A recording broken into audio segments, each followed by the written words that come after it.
Welcome back, my friends. This is your psychologist, Annalena Alvarez from Southern California, sharing another video with you. This is the fourth part of parenting.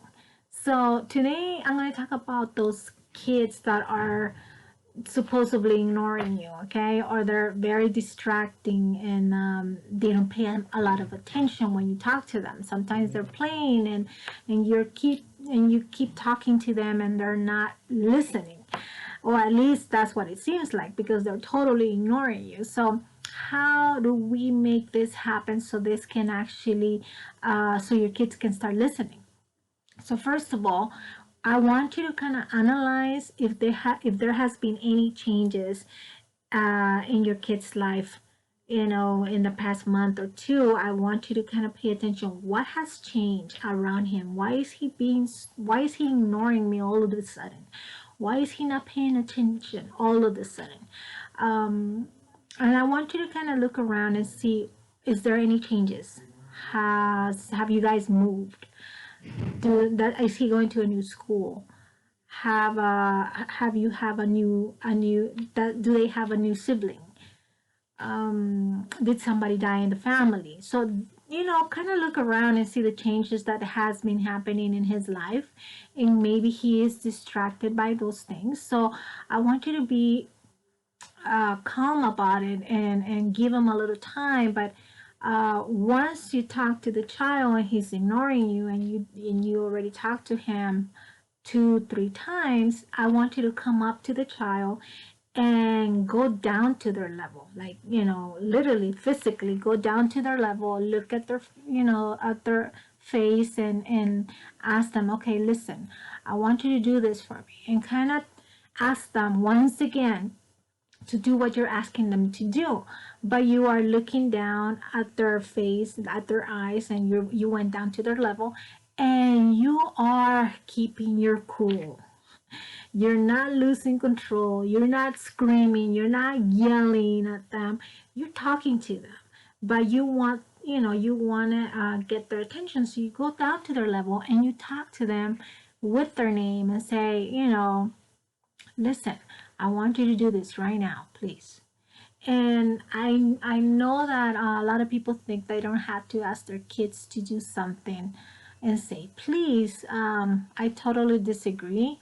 It doesn't mean that you don't have authority, or that you don't have that you shouldn't because you're the parent. I disagree. I know there's different places that they might tell you don't have to ask them please, you just have to tell them what to do.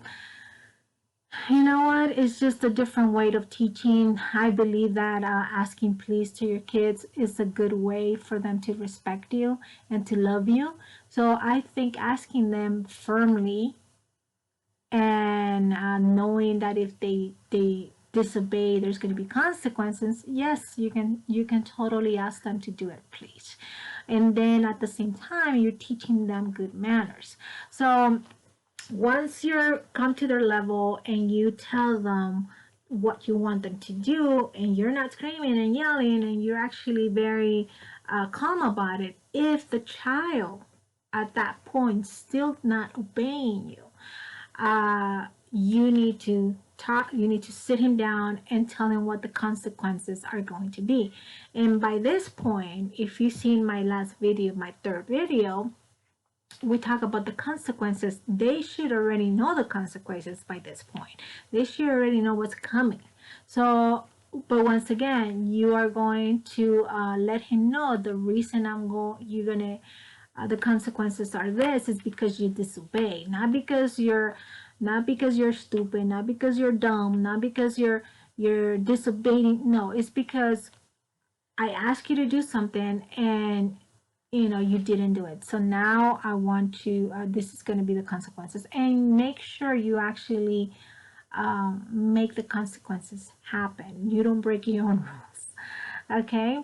Allow them some extra time, especially if they're going through a hard time, especially if they're going through different changes in their lives. Give them a little time. Allow them time to adjust to the new changes, to feel comfortable in the new place, to feel comfortable in the new school and all that. So give them a little time, and you might ask yourself, well, how much time do I give them? Well, you know what? I think even a week is a good time for them to kind of adjust. You know, if you're talking to them and you're being there to encourage them to be okay, to be comfortable around the new place, and you're talking to them and you're, you know, you're making them feel comfortable.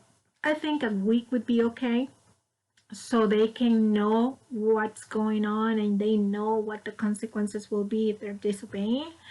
So look at this like a work in progress.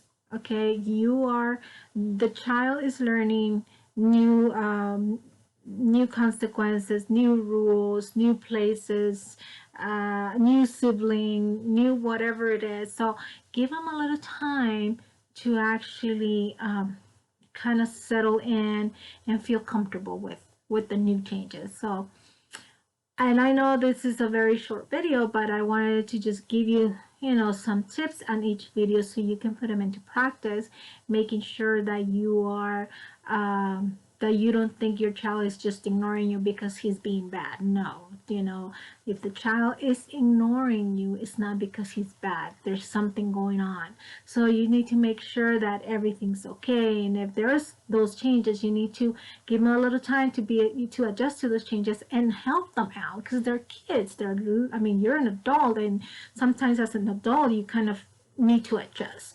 Think about a child, you know, it's a little hard, but that's what we're here for as a parent. That's what we're here for, to actually support them and make them feel that you know what you're doing.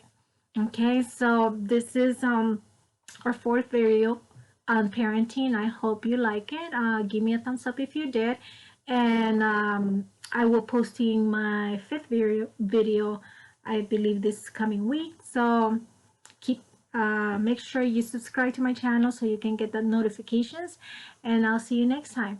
This is Anadina Alvarez, and you have a good rest of the day and night, and take care. I'll see you later. Bye bye.